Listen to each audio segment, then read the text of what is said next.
미국이 국가부채 한도인 31조 4천억 달러에 도달해 6월 초까지 특단의 조치들로 정부 지출을 시작했습니다. 세금 보고 후 세금 환급금을 일찍 정확하게 받기 위한 5가지 주의사항들을 알아봤습니다. 연방농무부는 유기농 상품을 엄격하게 선정하고 단속해 속임수, 사기 행위를 차단하겠다고 발표했습니다. 조 바이든 대통령이 기밀문서 방치 문제로 지지율이 40%로 다시 하락해 역대 최저치에 근접하고 있습니다. 드리머 200만 명에게 영주권과 시민권까지 허용하는 대신 국경 안전을 강화하는 이민 법안이 재추진되고 있습니다. 여러분 안녕하십니까? 워싱턴 뉴스 투데이입니다. 미국이 국가부채 한도인 31조 4천억 달러에 19일자로 도달해 6월 초까지 특단의 조치들로 정부 지출에 대처하기 시작했습니다.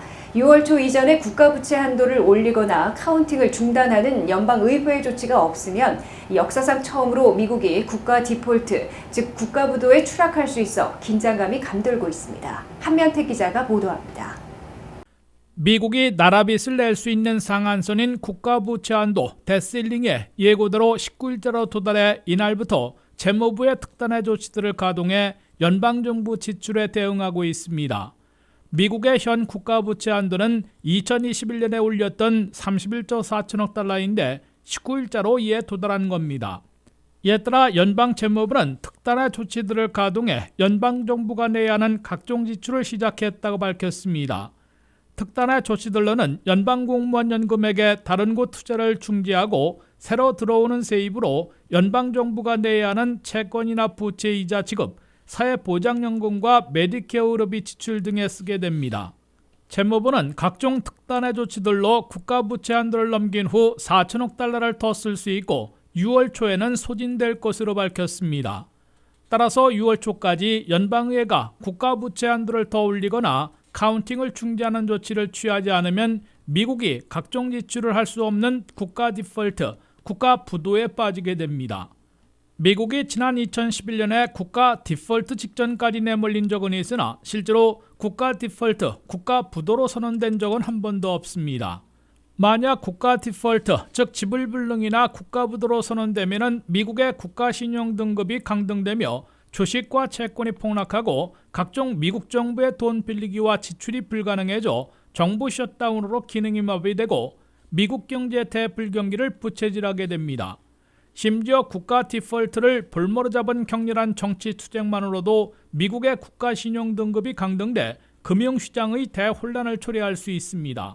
10여 년 전인 2011년 격한 국가부채 한도 투쟁 때문에 국가 디폴트로 선언되기도 전에 S&P가 미국의 국가 신용 등급을 최상급인 AAA에서 AA로 강등하는 바람에 주가와 채권이 폭락하고 미국 부채 이자율이 급등하는 등 직격탄을 맞은 적이 있습니다. 다만 국가부도 시 사회보장연금과 메디케어와 메디케이드 의료보장에 대한 정부 지출, 채권과 부채 이자 지급 등의 심각한 여파를 미치게 했지만 미국 정부가 존재하는 한 실제로 중단되지는 않을 것으로 보입니다. WKTV 뉴스 한면택입니다. IRS의 세금 보고 접수가 23일부터 시작하면서 납세자들이 고대하고 있는 텍스 리펀드, 세금 환급금을 일찍 정확하게 받으려면 5가지를 주의해야 할 것으로 권고되고 있습니다. 종이 서류보다는 전자 이파일링하고 다이렉트 디파짓으로 받을 수 있는 은행 계좌를 정확하게 기재해 제출해야 할 것으로 나타났습니다. 안혜린 기자의 보도입니다. 2022년도 소득분을 보고해야 하는 IRS의 세금 보고가 23일부터 시작돼 4월 18일 마감됩니다. 1억 6,500만 안팎의 납세 가구가 텍스 리턴, 세금 보고서를 IRS에 제출하게 됩니다. 미국 납세자들의 65% 이상이 봉급 등을 통해 더 많은 세금을 이미 납부했기 때문에 돈을 돌려받는 텍스 리펀드를 받게 되고 금년에는 3,000달러를 넘고 있어 13월에 보너스 역할을 하고 있습니다. 지난해에는 가구당 평균 3,200달러씩의 세금 환급을 받아 생활비에 크게 도움이 된 것으로 나타났습니다. 이 때문에 세금 환급을 기대하는 납세자들이 세금 보고 접수가 시작되는 23일부터 서둘러 세금 보고를 제출하게 될 것으로 예상되고 있습니다. 세금 보고서를 제출한 지 21일 내에 세금 환급을 받으려면 5가지 사항을 주의해야 한다고 CBS 뉴스가 19일 보도했습니다. 첫째, 종이 서류로 세금 보고서를 제출하지 말고 전자로 접수시키는 e-파일링을 하도록 권고되고 있습니다. 지난해 종이 서류로 세금 보고서를 제출한 납세자들이 1,300만 가구나 됐는데 이들의 데이터를 IRS 시스템의 수작업으로 일일이 집어넣어야 하기 때문에 크게 지연됐으며 800만 명 이상의 세금 환급도 6개월 이상 늦어졌습니다. 둘째, 세금 환급을 직접 받을 수 있는 은행 계좌 정보를 세금 보고 시 함께 제출해야 합니다. 종이 수표로 받게 되면 수주가 걸릴 수 있는데 이파일링에 은행 계좌 정보를 내면 21일 내에 자동 입금됩니다. 셋째, 구체적이고 정확한 숫자를 기재해야 합니다. 모든 텍스폼을 받은 다음 그 폼에 적혀있는 모기지 이자 납부 금액이나 1099에 의해 소득액을 정확하게 기입해야 합니다. 대충 기재하면 세금 보고서상의 숫자와 IRS가 갖고 있는 데이터상의 숫자가 불일치해 수작업 재심 대상으로 분류돼 수개월 지연될 수 있습니다. 넷째, 개인 신상 정보를 틀리지 말고 기입해야 합니다. 상당수 납세자들이 본인의 소셜번호를 틀리게 쓰거나 부양 자녀의 소셜번호를 빼고 세금 보고하고 있는데 그럴 경우 수작업 재심사 대상이 됩니다. 다섯째, 텍스 리펀드를 빨리 받기 위해 지나치게 서두르지 말고 회사들이 보내오는 모든 텍스폼을 받은 다음 세금 보고를 해야 합니다. WKTV 뉴스 안혜련입니다. 미국이 건강에 좋고 친환경적인 제품으로 인식되고 있는 유기농 상품을 까다로운 규정으로 선정하고 강력히 단속해 유기농 속임수 사기 행위를 철저히 차단하고 나섰습니다. 연방농무부는 유기농 선정 지침을 대폭 강화해 그동안 유기농이 아닌 재료인데도 공급망에서 끼어들어 유기농 제품으로 속여 팔아온 행위를 근절하기 위한 조치를 취했습니다. 미국에서도 올게닉, 유기농 상품들은 건강에 좋고 친환경적인 제품으로 인식돼 소비자들로부터 큰 인기를 끌고 더 비싼 가격에 판매되고 있습니다. 유기농 제품들이 10년간 2배로 늘어나고 지금도 지속적으로 증가하자 그 틈을 악용하는 유기농 속임수, 사기 행위들도 기승을 부리고 있습니다. 이에 연방농무부는 유기농 지침을 대폭 강화해 유기농 라벨 상품을 엄격하게 선정하고 강력한 단속으로 유기농 속임수, 사기 행위를 차단하겠다고 발표했습니다. 연방농무부는 새 지침에 따라 앞으로는 토양의 질, 동물 사육 관행, 해충과 잡초 관리, 첨가제 사용 등 여러 기준에 부합하는 제품에만 서티파이드 올게닉, 즉 인증된 유기농이라는 라벨을 사용할 수 있도록 강화했습니다. 특히 재료가 비유기농인데도 공급망에서 끼어들어 유기농 제품으로 둔갑시킬 수 있도록 여지를 두었던 기존 규정상의 구멍을 없애버렸습니다. 미 전역의 1만 경작자들을 회원으로 두고 있는 유기농 교육협회의 톰 체프만 회장은 이번 연방 농무부의 새 지침은 유기농 라벨이 도입된 1990년 이래 최대의 변화라면서 인증된 유기농 제품들에 대한 신뢰를 높이고 사기 행위를 근절하는 데 크게 기여할 것으로 기대한다고 밝혔습니다. 미국에서 유기농 제품들은 2020년 현재 전체의 12.4%를 차지하며 10년 만에 2배로 늘어났으며 한 해 619억 달러어치가 판매되고 있습니다. 그러나 유기농이 아닌 제품을 유기농으로 둔갑시켜 비싸게 판매해 부당 이득을 챙기는 사기 행위들도 계속 증가하고 있습니다. 연방법무부는 이달에도 동유럽산 비유기농 콩을 미국 내 토양에서 경작한 유기농 제품으로 속여 팔아 수백만 달러의 부당 이득을 챙긴 사람들을 기소했습니다. 미네소타의 농부 2명은 화학 비료를 사용했음에도 유기농 제품으로 속여 50%나 비싸게 팔아 2014년부터 2021년 사이에 4,600만 달러의 부당 이득을 챙겼다가 적발됐습니다.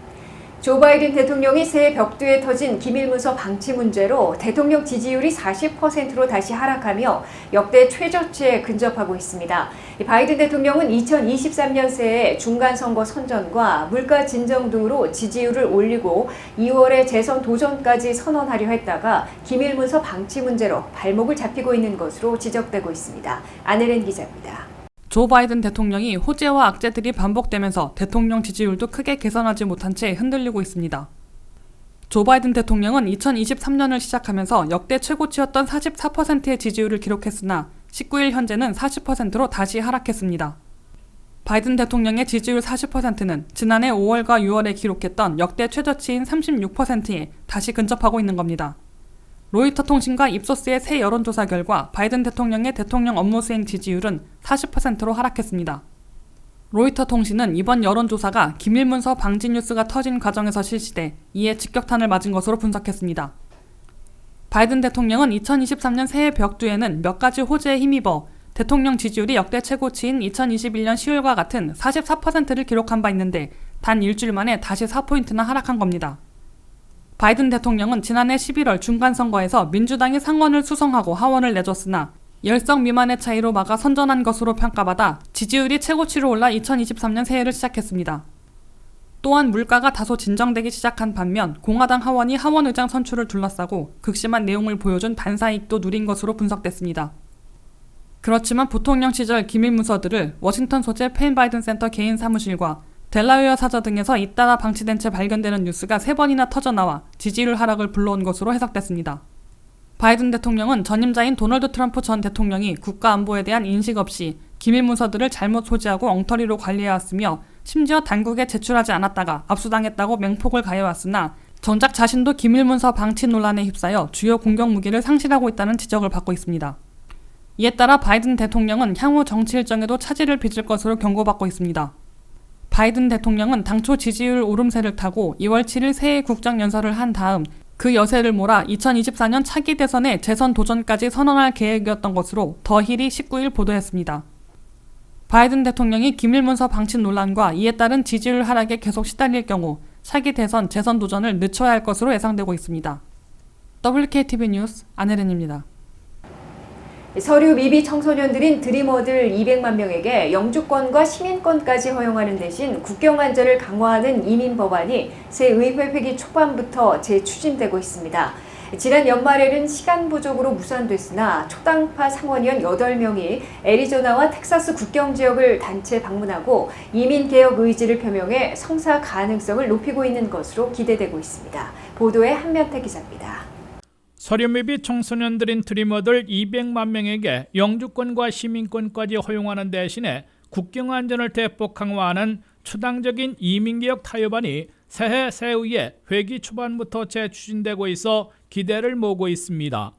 민주당을 떠났지만 민주계 무소속으로 활동하고 있는 크리스텐 시네마 상원의원과 공화당의 존 커닌 상원의원 등 초당파 상원의원 8명이나 집단으로 애리조나와 텍사스 국경 지역을 방문해 이민개혁 법안을 초당적으로 강력하게 추진하겠다는 의지를 표명했습니다. 갱 오브 에잇으로 불리는 이민개혁 초당파 상원의원 8명은 상원 다수당인 민주당 또는 민주계로 시네마 상원의원과 마크 켈리, 크리스 머피, 크리스 쿤스 상원의원이 참여하고 있고 공화당에서는 코닌 상원의원과 톰 틸러서, 제임스 랭크포드, 제리 모렌 상원의원이 동참하고 있습니다. 연방 상원에서 60표 장벽을 넘으려면 민주당과 민주계 상원의원 51명 전원에다가 공화당에서 9명 이상 가세해야 합니다. 초당파 상원의원들은 지난 연말 레임덕 회기에서 추진했다가 무산된 바 있는데 새해 새의회 회기 시작에 맞춰 예상보다는 이르게 재추진하고 나선 겁니다. 공화당 하원에서 이민개혁 법안을 성사시키기가 더 힘들어진 것으로 간주되고 있으나 케빈 메카시 하원의장이 이끄는 공화당 하원 지도부도 국경안전 강화를 우선 과제로 삼고 있어 양당 간, 상하원 간 집중 협상이 벌어져 공통된 부분을 도출할 수도 있을 것으로 보입니다. 협상 과정에서 수정이 불가피해질 것으로 예상되고 있으나 연방 상원에서 초당적으로 추진하려던 시네마 틸러스 이민개혁 법안에는 드리머 200만 명에게 합법 신분과 영주권, 시민권까지 허용하는 방안이 담길 것으로 알려져 있습니다. 예전 탐 텔러서 상원의원이 이민개혁파 양당 상원의원들과 추진했던 방안은 드리머들에게 조건부 영주권을 제공한 후에 10년간의 기간 중 대학 학사 학위를 취득하거나 3년 이상 군복무할 경우 정식 영주권으로 바꿔주고 영주권 취득 후 5년 후에 미국 시민권까지 신청하도록 허용한다는 내용이었습니다. 또한 난민 신청자들에 대해 신속수속하는 대신에 난민 무자격자들은 즉시 추방하고 멕시코에서 대기하는 타이틀 41을 최소한 1년간 유지하며 국경 안전을 강화하는 내용을 담을 것으로 나타났습니다. WKTV 뉴스 한면택입니다. 이상으로 워싱턴 뉴스투데이를 마치겠습니다. 시청해주신 여러분 고맙습니다.